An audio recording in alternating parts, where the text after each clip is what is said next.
আল্লাহর নামগুলো ধরে যদি দোয়া করেন, আল্লাহ ওই দোয়া ফিরায় দেয় না। সুবহানাল্লাহ বলেন। আপনি যদি দোয়ার মধ্যে বলেন ইয়া রহমান, সবাই বলেন ইয়া রহমান, ইয়া রহিম, ইয়া হাইয়্যু, ইয়া কাইয়্যুম, আল্লাহর চমৎকার নামগুলো ধরে ধরে যদি আল্লাহর কাছে ফরিয়াদ করেন, আল্লাহর নামগুলো ডাকেন, আপনার দোয়া মুহূর্তেই কবুল করবে কে?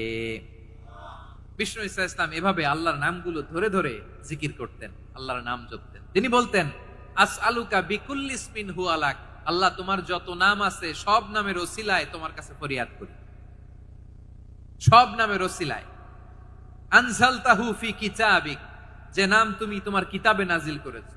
আও আল্লামতাহু আহাদাম মিন খালকিক, অথবা তোমার কোন সৃষ্টিকে তোমার নাম তুমি জানিয়েছো।